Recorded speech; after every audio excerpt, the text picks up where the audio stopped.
Hello everybody and welcome back to another Kings of War battle report. I'm Visibly Riley, and today we have Fire versus Water, an Empire of Dust versus the Trident Realm. This battle was fought at 20 to 50 points and the scenario was Control.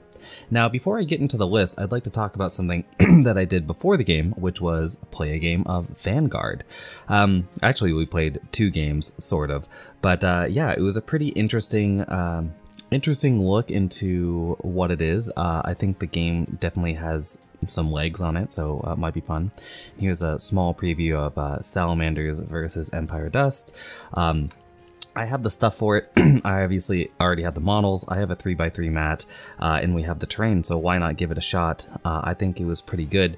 The reason why you're not seeing anything for it is because I haven't figured out exactly how I'm going to format videos if I want to shoot battle reports of it. And also, in the two games we played, I rolled I think 25 dice in the first two turns, and only 2 of those were over a 3+, so everything just died. It was brutal. So that's why you're not seeing it. But yeah, if you want to see some Vanguard covering on this channel, maybe some discussion on, you know, writing lore or explaining, you know, characters, giving them names and character, feel free to drop a comment and I'll see what I can do in the future. Moving on to the Kings of War list. Starting out, we have my opponent's Trident Realm, which starts with a formation, the King Crabs, which involves 2 hordes of Gigas. Both of them gain elite in that formation, so pretty good formation. Then we have 2 troops of Thule, one of whom has the Dwarven Ale. Then we have 2 hordes of Depth Horrors, one of whom has the Caterpillar Potion. We have a real all-star list here with Ector, Nikushi, the Siren, and the Trident King all appearing as heroes, followed by 2 Knuckers and a Kraken. So yeah, I think it's an interesting take on Trident Realm. Personally, I think it's a little disjointed right now, but that's, I mean, my opponent was bringing out, I think, he might have played Trident Realm a couple of times, but bringing out the army for the first few times, you just sort of throw everything out there and see what you like. So especially on these heroes on the all-star list here, I think they could be better refined, because right now they're not complementing each other enough, because I mean, honestly, the big change is that Nikushi now has heal 5 instead of Martyr's Prayer, and I think that makes her actually needs some support in healing, either through weakness or heal itself, and right now the list just doesn't have it.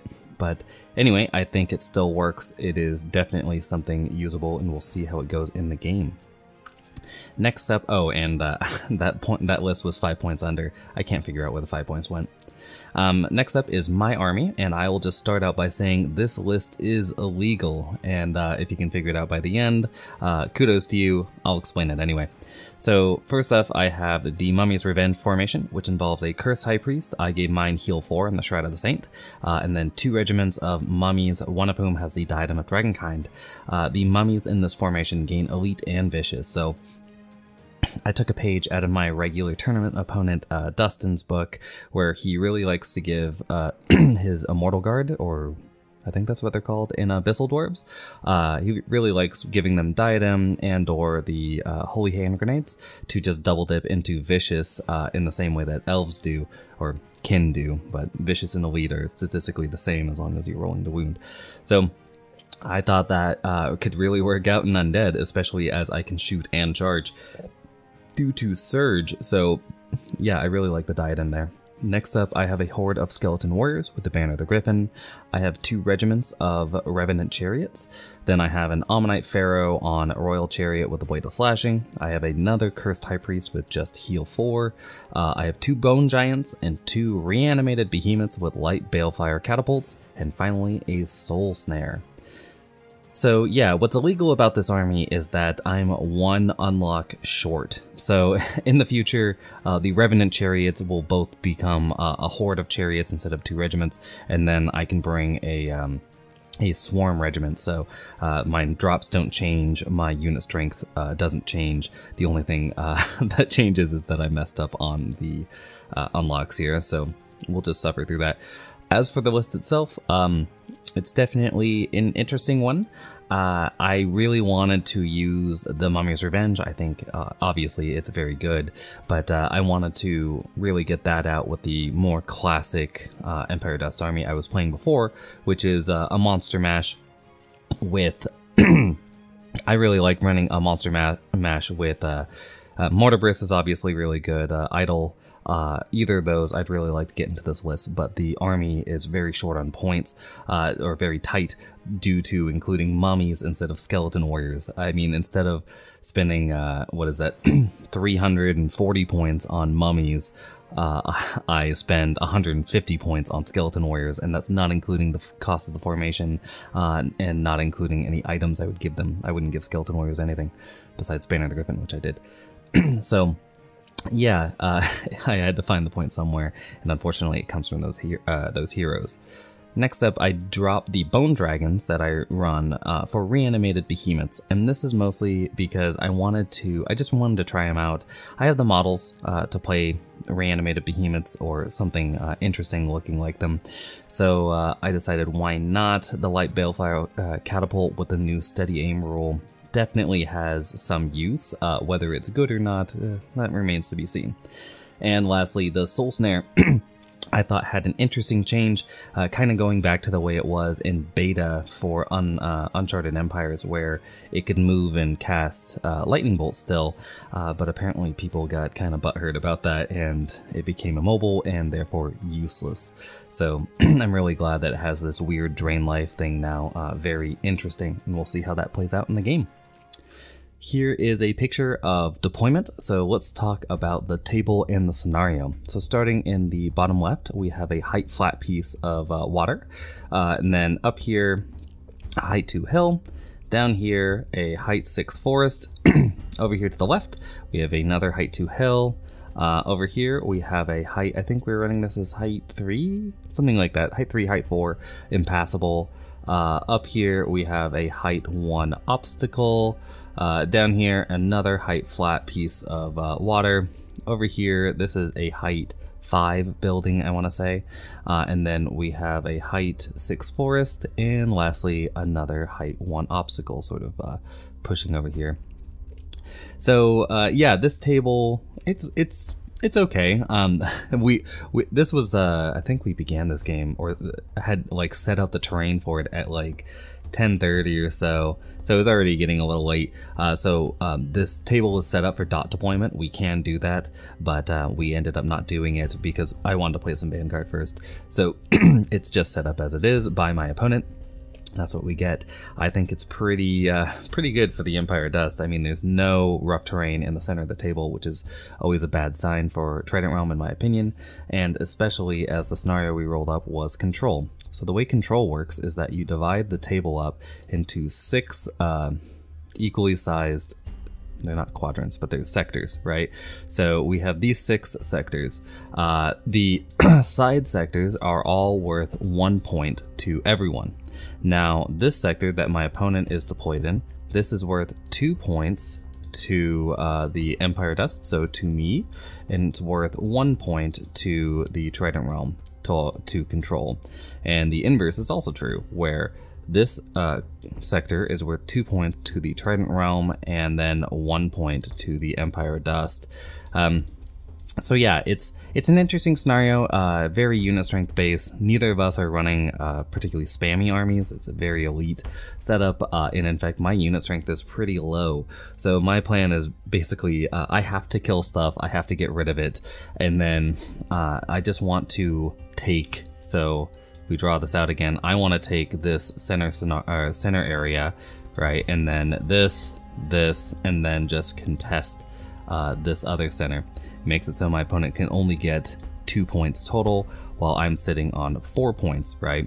And if he ends up taking one of these side areas, I go to 3 and he goes to 3, but that'll probably leave me open to this one to grab a 4. So that's sort of my basic idea. I'm focused more on this side of the table, controlling it, rather than, again, my left flank, which I just tend to ignore. So that's the plan going in. Let's talk about the actual armies themselves. So right here you can see, sorry about that, my opponent's beginning of his army. It's looking pretty good so far. We've got a Knucker right here, and then the Trident King to its right, and then finally another Knucker. And then off to the right of that we have a horde of Depth Horrors, which are these shark guys. Behind them a troop of Thule. Then to the right of that, we have a Kraken. Back here is Nikushi. In front of Nikushi is the second horde of depth horrors. Yeah, these water effects are looking pretty good. I know my opponent is using a specific, like, it's basically a resin glue. It's really cool if you want to learn about it. I know Luke Fellows did a video on this stuff itself on his channel, Luke APS. I always recommend that if you want to check stuff out. But yeah, I know my opponent basically did this, and then Luke, I think he released his video like the day after Ryan showed me this. So anyway, cool stuff. Then to the right of that, we have this individual is, what is it, Ector. Back here, this basically empty base is another Troubadour. I know that Ryan is running out of them. And then we have the beginning of his horde of Gigas, and then the second horde of Gigas, and behind them is the Siren herself. That's a better arrow. So yeah, that's the Trident Realm setup, and pretty good. Then we've got the Empire Dust. So starting on my left side, I have a regiment of chariots here, followed by a regiment of mummies. Then next to those mummies, I have the horde of skeleton warriors with the banner of the Griffin. Behind them is the cursed high priest with the shroud of the saint. Then I've got my soul snare right here, the second regiment of mummies. These ones have the diadem dragonkind. Then to the right of that mummy, I've got my first reanimated behemoth, then both the bone giants. Behind this bone giant, you can see peeking out that is the second high priest with just heal. Then we've got the second reanimated behemoth. And finally, on my left side of the field, we have the Pharaoh on chariot with the second regiment of chariots. You might notice this chariot belongs in the other regiment over there. That is because I got all my models ready for this, and I was like, okay, so got to get all the models. I had a bunch of work to do, you know, and I was like, I am ready to go. And then, yeah, forgot to put the one more chariot in my bag. So mistake there. But anyway, at least these guys are not multi-based yet, so I can make do. So interesting deployment so far. If we go back to the table setup itself, I think my opponent is just trying to push the center hard here. So contest the 2-point zone, gain my 2-point zone, and then hold this this left side of the field, the one I'm after. So a kind of reverse of what I'm trying to do, given that the Gigas are holding up on this side. But I do have, you know, both my regiments of mummies are over here to fight Gigas. I have plenty of monsters in the center of the field to fight anything he puts here.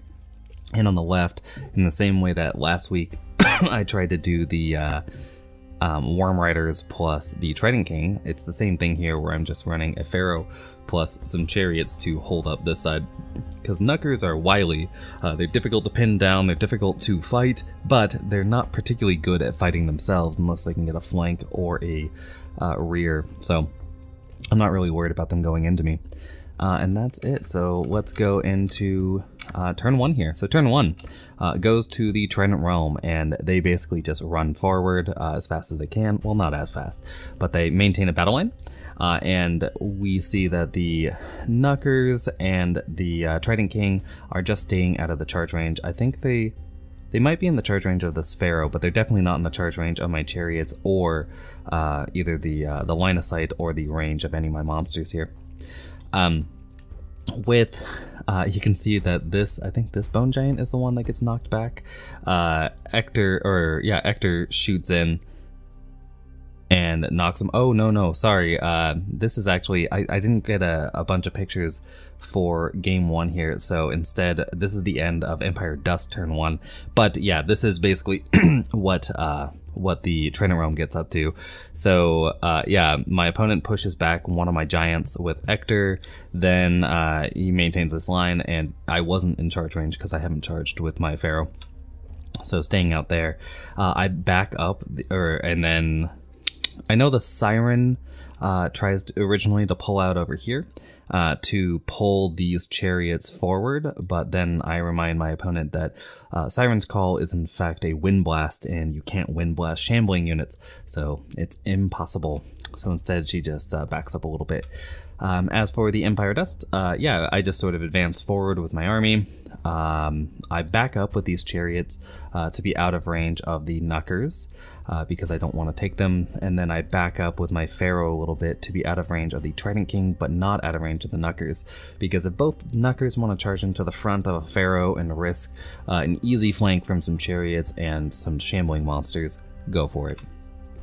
Otherwise, we just advance forward. With my giants here, the front giant is in charge range, I believe, of the Kraken, but not in charge range of any of these other units. So I'm just telling my opponent to come at me piecemeal, and I will dismantle you. With my shooting, I fire. I think I fire into these guys here, the Depth Horrors, with my Balefire catapults. They both miss. And my chariots, which are both on 6s because they both moved. These ones fire into Gigas. Oh, no, they shoot into the Siren. So they're -1 for moving, -1 for cover, -1 for stealth, and -1 for individual. But the rules only go to 7, so it's 4 shots on 6s and they all miss.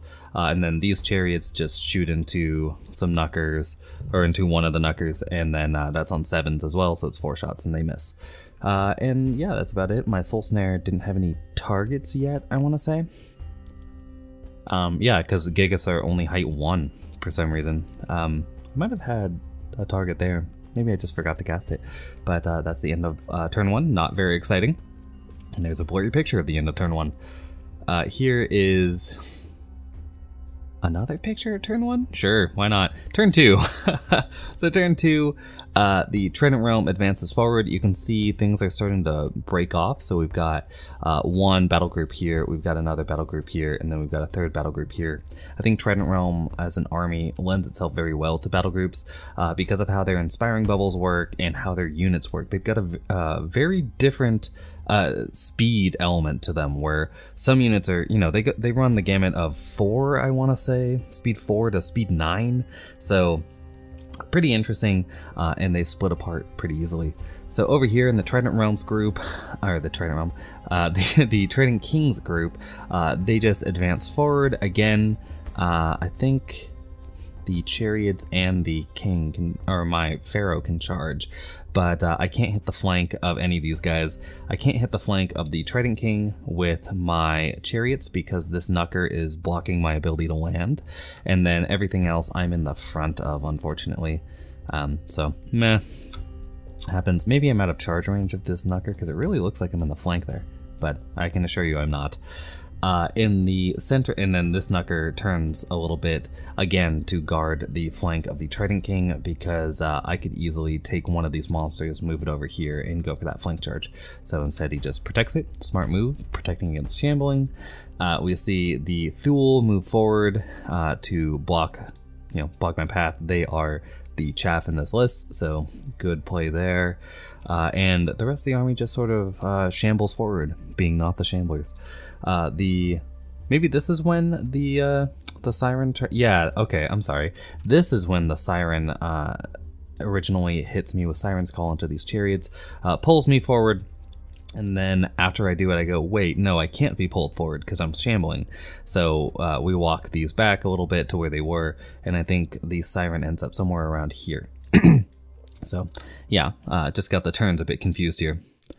And that's about it. There's not a lot of shooting in this. It looks like, oh, so Hector shoots at one of my priests. I should have guarded against that a little better, but shoots into one of my priests, knocks it back a few inches, but only wounds it 2 times, while the king, or my Pharaoh, not a king, takes 5 damage from the Trident King. So pretty good rolling there. He's only got 12 shots on with Pierce 1, so that's 12 shots on 4s and 4s, so getting 5 wounds, good stuff. But thankfully doesn't manage to kill me, because that would have been unfortunate, to say the least. And we move forward onto the Empire of Dust turn 2. So yeah, I do take this front charge, so it's a double charge onto the Trident King. I might be able to pop through him here because I've got a regiment of chariots and the Pharaoh. So the regiment of chariots contributes, I think, 8 attacks on 4s and 3s, and then the Pharaoh contributes 7 attacks on 3s and 2s. So the Trident King's only a 14-16 and doesn't have Fury or anything like that. So it's not the worst odds to just blow right through him right now. I mean, the chariots on average do about 2 wounds, and then the Pharaoh itself does around 5 wounds due to Blade of Slashing. So getting to that 7 territory for a waiver, which would be nice.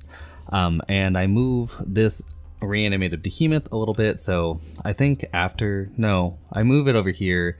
It can't shoot its Balefire catapult, so you know, maybe those weren't the best pick. Maybe I should just go with the dragons, but damn it, I want to use these models.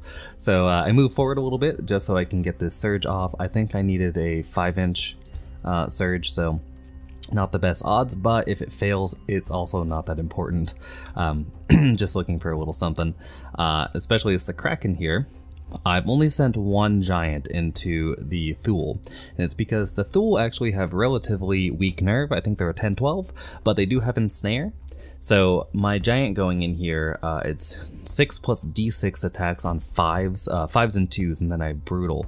So I'm just trying to get them wavered, because if this area wavers, it's really bad for my opponent. So that's the plan. And then with this surge, I think I can comfortably surge out of the line of sight here, because maybe I'm not in it right now, but yeah, just getting out of the line of sight there, because if these guys stay, or at least are wavered, the Kraken can't really move out of the way of these guys, and even then, if I get I don't know, like a 3+ surge here, I will be out of the line of sight of the sharks as well. In the middle, the other depth horrors, well, I have a pretty easy charge onto them with another reanimated behemoth and another bone giant. So I could just blow through these guys right now, which is one of the times I go, I'm glad I have the behemoth and not the dragon, because the dragon is only def 4. Charging in the front is always a mistake with those dragons. So I get to do more aggressive moves like this, provided I kill them off. I do make a mistake, which I'll explain when we get there. I send my mummies into these Thule, and makes me a fool, because I mispositioned the 2 mummy regiments. This mummy regiment, as it's on the far flank with how my opponent was setting up with a strong center, should be the one with the Diadem of Dragonkind. This mummy regiment should be the one without, because they're more likely to need to just charge and not get the surge and so on and so forth. These guys right here could have had some shots over here onto this, or onto the Siren if I had taken the hill with them, because I could have done that. I decided to instead take it with the Skeleton Warriors. But yeah, so mistake there. My Soul Snare is where its base is, kind of. That base is just sliding down this hill. But the idea with the Soul Snare, I'm more than 50% on the hill, and I just want to cast Drain Life onto the Siren, because Drain Life doesn't care about stealthy or individual. And if I can get that through, knocking out the Siren early is big news. So that's the plan. The rest of the army just sort of gets stuck behind itself with these warriors.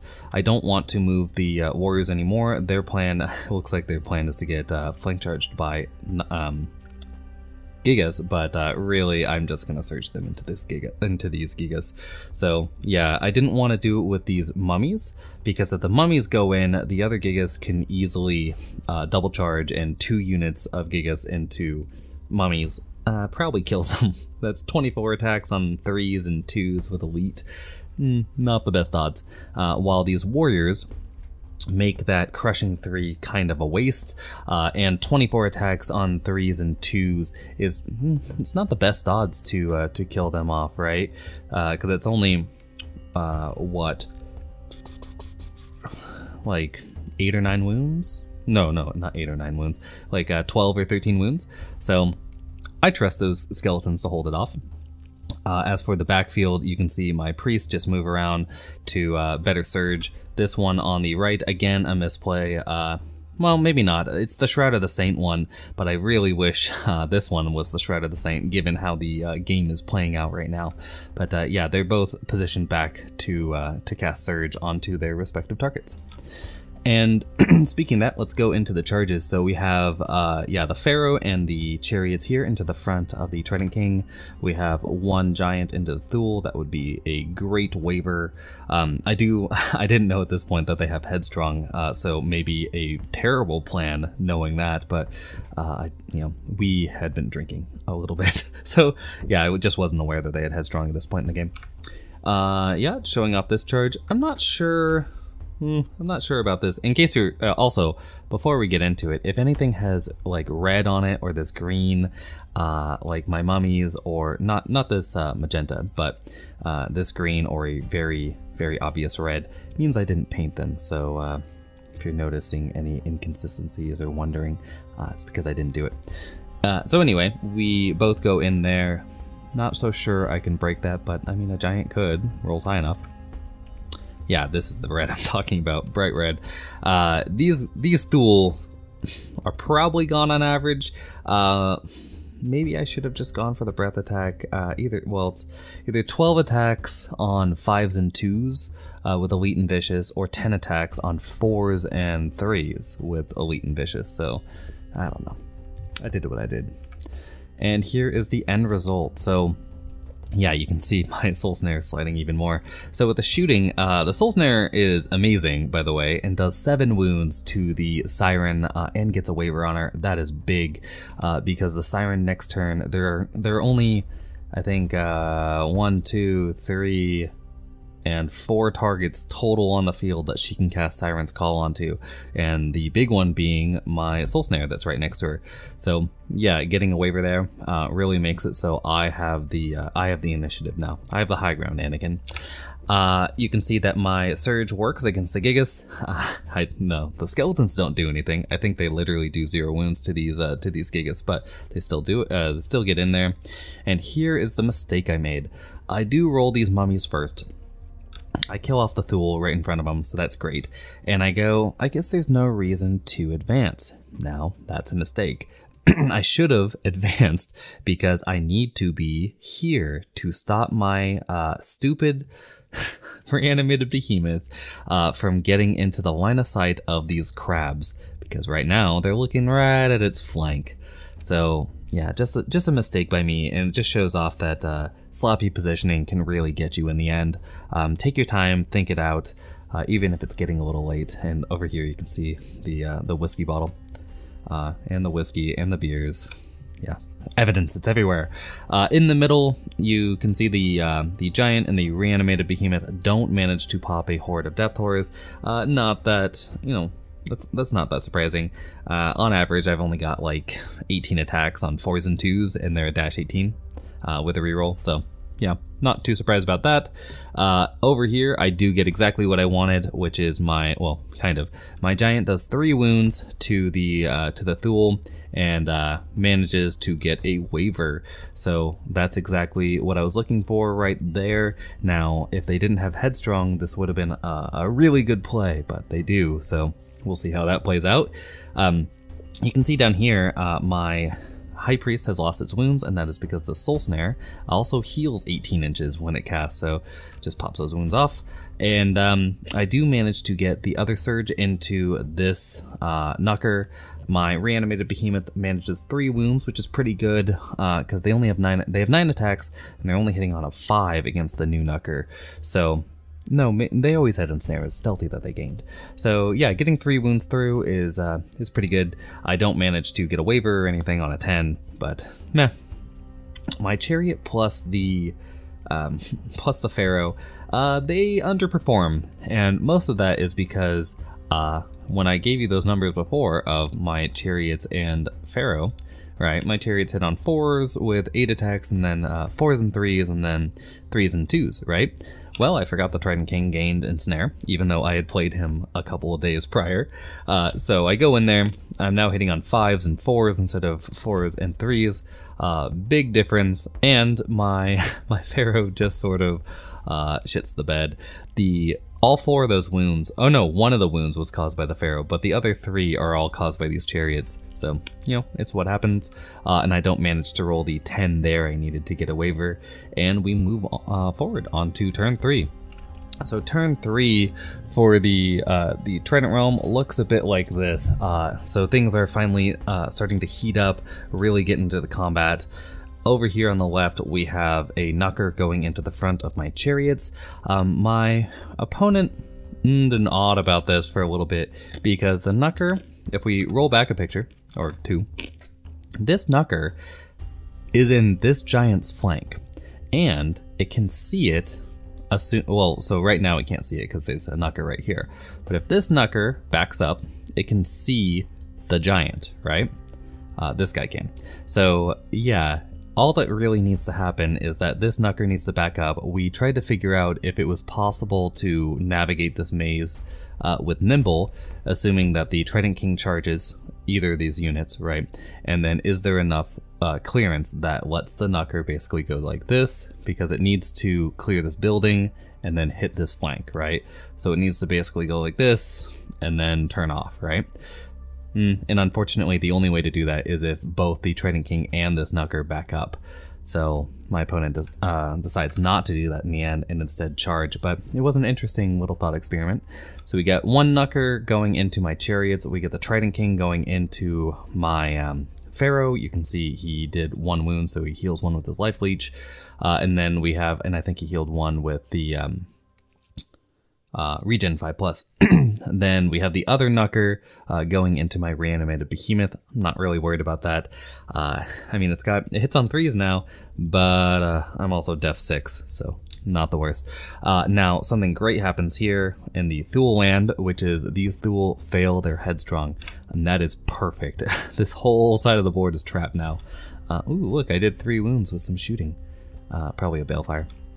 But yeah, so this whole battle group is trapped. So these Thule just stay in place. The Kraken turns to face the my left flank, while the Depth Horrors just continue facing down this middle.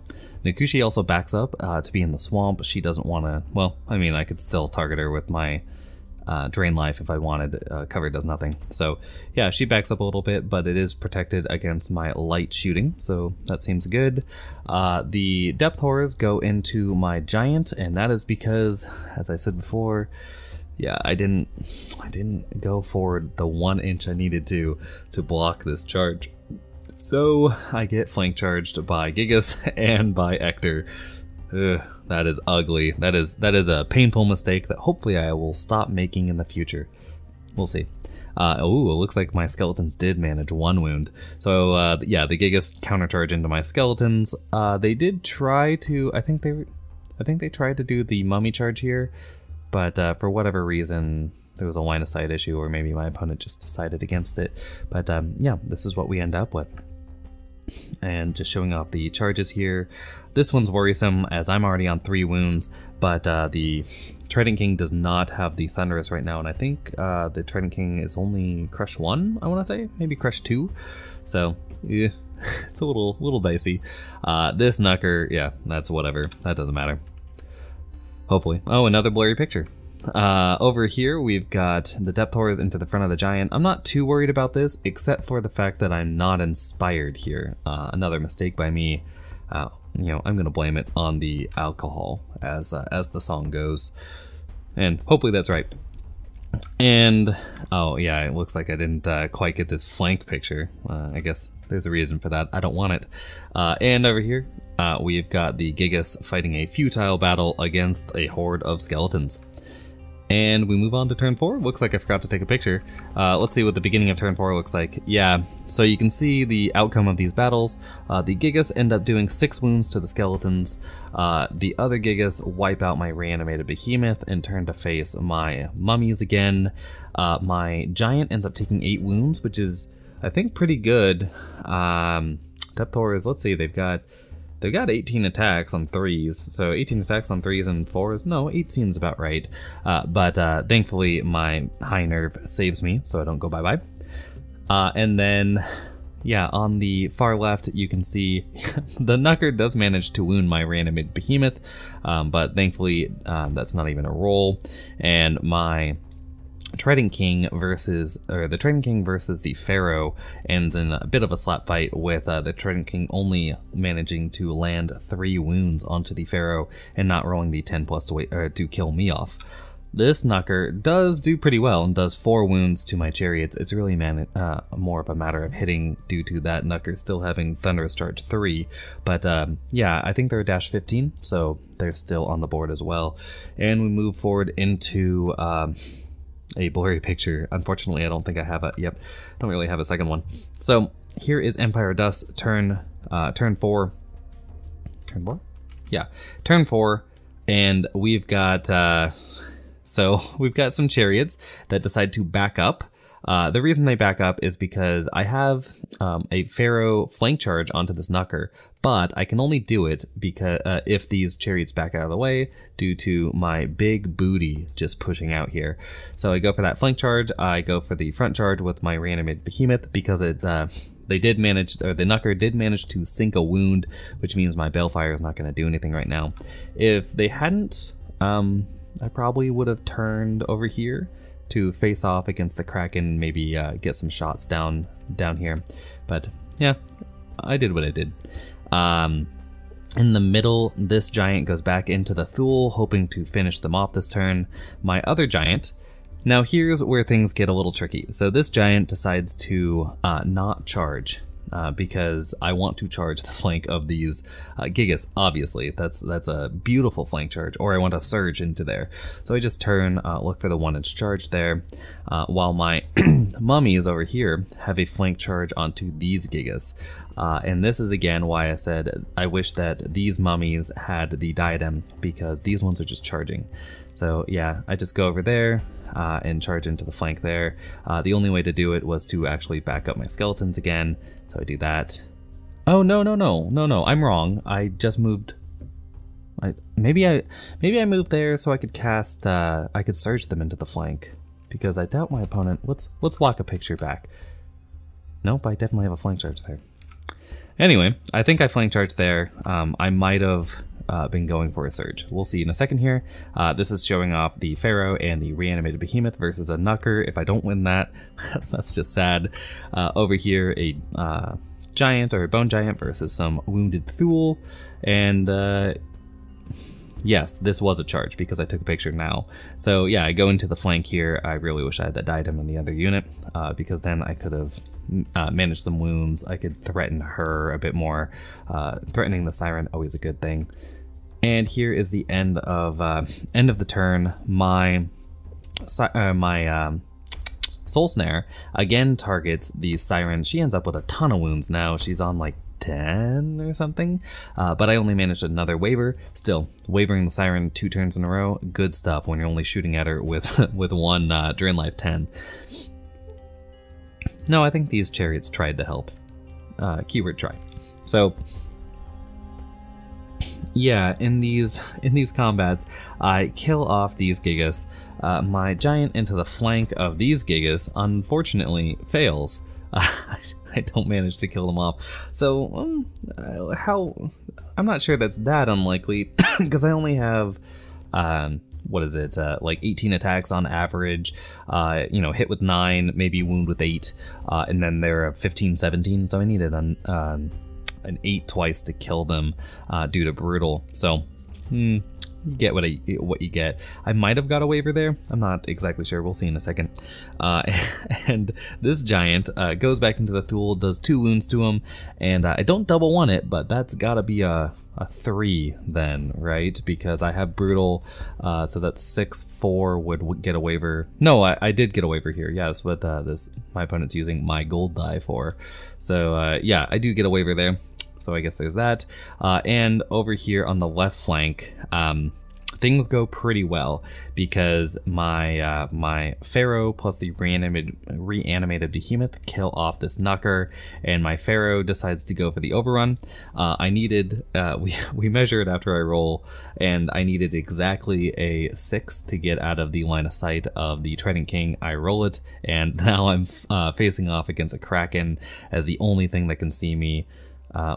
Maybe these sharks can, but yeah. So pretty good. Is not well, he's not going to be able to fit both of them due to the building. So yeah, that was a very good overrun. Trident King now has to deal with a reanimated behemoth on his own. I think his line of sight is also blocked to my little priest back here. But yeah, we move on to turn 5. So turn 5, yeah, this is where things get a little weirder. It looks like I forgot to take some pictures of the before, but we have the Knucker that charged into my chariots. Because it's height 4, it can see my Cursed High Priest, and this was on me. I should have just been more careful, but I wasn't. So it goes into the Cursed High Priest, does 4 wounds to it, but doesn't manage to kill it as a Cursed High Priest. I think is a dash 13. The Trident King goes into my, excuse me, into my chariots, manages a few more wounds, but not managing to pop them. That's really good, as again, they're not inspired anymore as the pharaohs over here. And yeah, he's also, the Trident King, by doing that, is dodging the reanimated behemoth, and I can't surge with this guy right now, or the Pharaoh, because the Pharaoh gets charged by a Kraken. Looks like I regened a few wounds because I'm back up to 6, meaning that Kraken just flubbed those rolls pretty hard. These Thule, on the other hand, managed to pass their Headstrong, charge my Giant, and do 3 wounds to him. So that's pretty good. I think what ends up happening is these Depth Horrors charge into the flank of the Bone Giant that failed to kill these Gigas. Looks like I did 9 wounds to them, so a little above average, and still failed it. So yeah, charged into the flank, killed it off, and backed up. I think Ector can't Wind Blast me, so I'm not sure. Oh no, he does. So Ector casts Wind Blast onto my Soul Snare, and the reason why he can do that is it might look like the mummies are on the hill, but actually a very small amount of them are actually on this hill. So yeah, I'm height 3, so goes into them, manages to push me back, and does 1 wound, which is not enough to do a roll, as I think the Soul Snare is a dash 15. So an interesting turn for the Trident Realm. Definitely going to have to bet on either A, me continue making dumb mistakes, or B, bad dice to win this, though, as I think I've got him on the ropes. And here we go with turn 5 for the Empire Dust. These chariots just advance forward to take this sector. I think this fold is where the center line is, or maybe it's like here. I know they're over 50% in the sector over here. I decide to, again, these mummies aren't really doing anything, and it's because I don't want to risk them just yet. I really wish they had the diadem though, because man, that would be good. These mummies get into the front of the Gigas along with a horde of warriors into the flank, and I've got my Soul Snare just staying here because I already have a range on the Siren, so that's the plan, just to go for the kill or waver. I don't really care which. Obviously, I prefer kill. And then I decide to take my Bone Giant into the front of the Thule, hoping to finally kill them off. And my Pharaoh decides to countercharge the Kraken, while the reanimated Behemoth just turns over here to get a shot off, which he misses with the Balefire Catapult, or I guess it misses with the Balefire.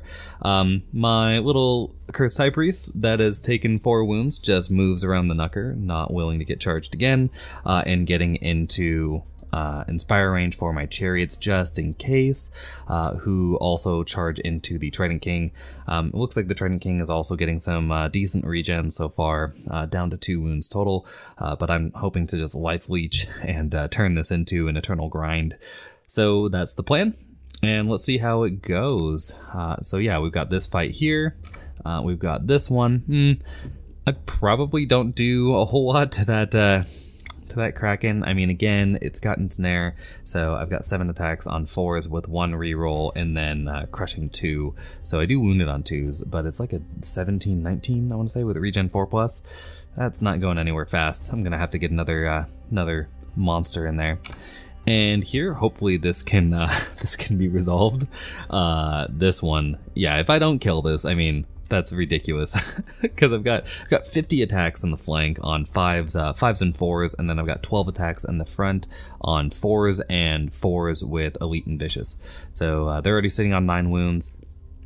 easy kill there. And I double won it.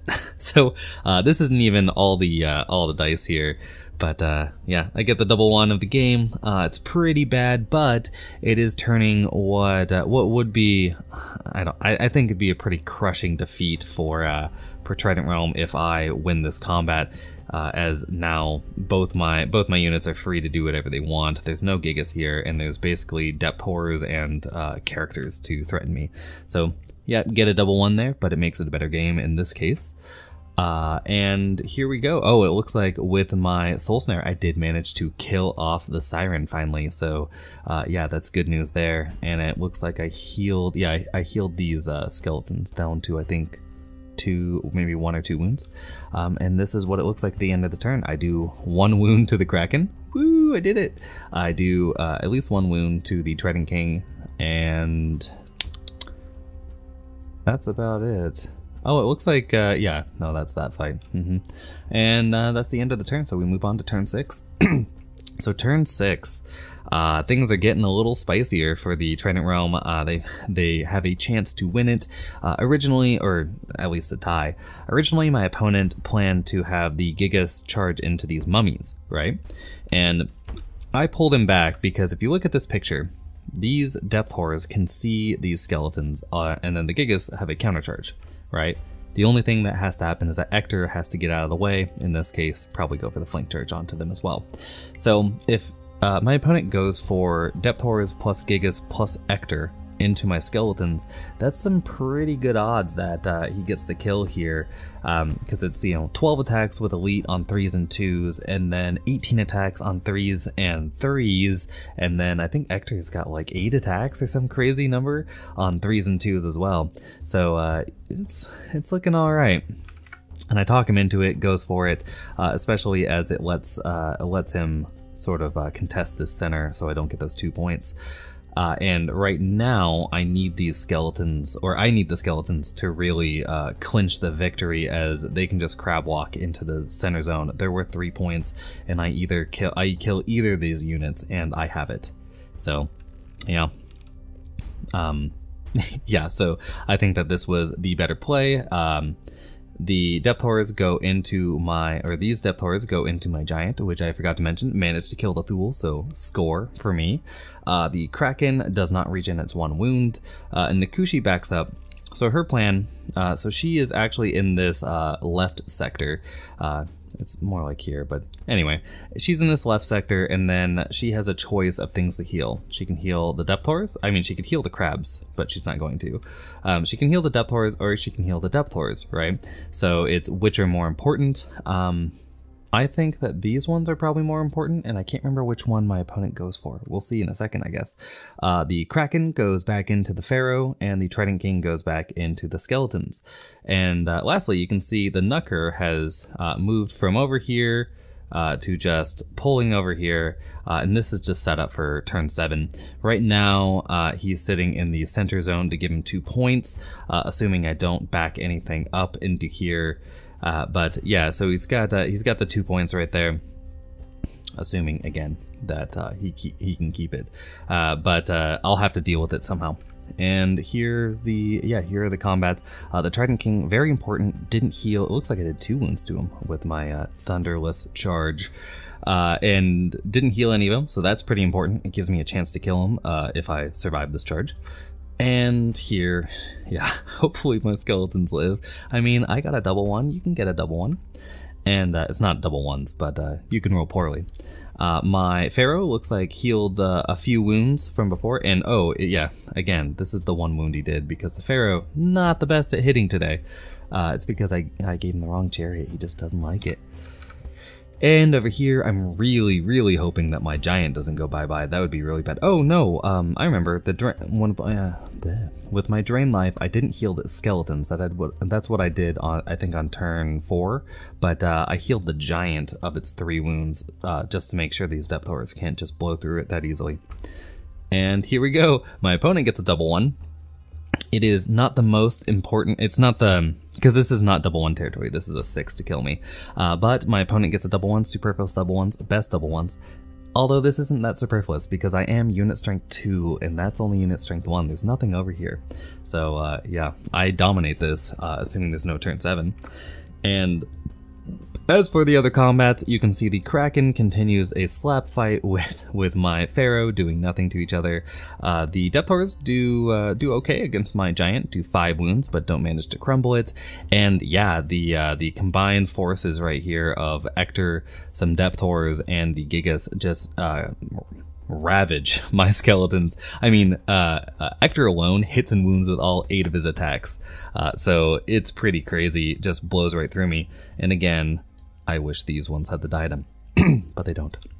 So the Gigas, due to that double one, get to sit in front of his line to protect the Depth Horrors from getting killed off by anything. Well, I think, yeah, so my opponent does heal these Depth Horrors and not these Depth Horrors. So these ones are still sitting on 5 wounds, meaning that I mean, I could drain life, kill them. They already dash 18, so it's pretty hard. But if I had a bit more, I could do it. So we'll see what the Empire Dust does with their turn 6. So turn 6, Empire Dust. This looks like the end of turn 6 Trident Realm. But here's turn 6 Empire Dust. So I have a flank charge with my Revenant, or my Reanimated Behemoth, without needing to cast Surge. Looks like... Maybe I did cast Surge. No, I'm not... Yeah. So that's before. So yeah, I go into the flank there of the Kraken along with the front with my Pharaoh. My Chariots go into the front of the Trident King. This Giant... It must have gone into the Depth Horrors, and we just haven't moved it yet, or maybe we knocked them back. Now, I go for a bit of a weird charge here. These mummies go into Ector, hoping to kill him off, and the plan for me is to take... I've got Drain Life here, I've got Diadem here, and these are height 2. So I can just shoot into them with everything I've got, right, including these Chariots, and hopefully just kill off these Depth Horrors, or I can go into these Depth Horrors, right? And the plan here... Okay, so basically let's divide the board up again, right? So these... I've got this quarter. This is mine, right? No one has this quarter. This quarter is question mark right now because I'm not sure exactly what these mummies are doing, whether they're 50% one way or the other. But that's how it goes. Oh, I guess my my Reanimated Behemoth's over here. Never mind. So this quarter is also uncontrolled because the Knocker's not there. I have this this quarter, or not quarter, again, these are not quarters, sector. I've got this sector because my Chariots are still alive here, and then this sector is controlled by my opponent, while this one is as well. So right now I have 2 points, right? Maybe 3 because I might have this one too. So 3 points, right? While my opponent has 2 points. So my plan is just to take over this area, right? If I can knock out one of these 2 units, right? I can dominate this center area, because the plan is to have these mummies. Well, they probably won't be able to get through Ector, but these mummies are just going to get surged forward. So if I can kill off one of these, I kill off this, right? Maybe I kill off this, but this, and this, right? It leaves my opponent with 3 total unit strength in here, while I will have 2, 4, right? So that's the plan. We'll see how it goes. Showing off the charges, yeah, get him. Over here, hopefully we can finish off this stupid Kraken, even though we've only done one wound to it so far. Ector, screw you. And here is what a blurry end of 6 looks like with all of my shooting. So in the end, I don't go for this unit. I decide that I don't need to kill both of these, right? If I kill one of them, I still control it because my opponent will have, well, I'll have 2, 4, right? And then hopefully I kill off this Kraken too, while my opponent only has 3, so I'll control it. But, or no, I would control it. I've got 2, 4, 5, right, when I kill these. So the plan is to have my Soul Snare, plus, yeah, the Soul Snare plus the Chariots and the Mummies all shoot this unit right here. Mostly because, again, the Giant's Brutal makes it great, going for 1 is great, and also these mummies don't grant cover to this unit when they shoot. So I go for that. I don't do too well with the shooting, and then my Giant does alright. I think this unit's on like 11-ish wounds. So yeah, 11 wounds. I've got Brutal, so it puts it at 12. So that is a 6 twice, which I fail. So it's a little unfortunate, but in the middle, I managed to, I wave a Rector, that'll show him, and then I kill off the Gigas. I do not double one it again with these mummies after they get their surge. So yeah, it's okay. And then we roll for turn 7, and there is not one. So let's divide the table up again and do the math. And this is a poor, this is not exact, obviously. So I have this sector for sure. And then I have this sector for sure, because my Pharaoh is either on, I'm not sure what side my Pharaoh is on, but yeah, so it doesn't really matter because I've got the 2 unit strength right there and he's only got the 1. But this sector my opponent controls because Nakushi's here and the Kraken is mostly in it, I think. And then the center objective, this is not drawn super well because the Giant and the Reanimated Behemoth are both in this one.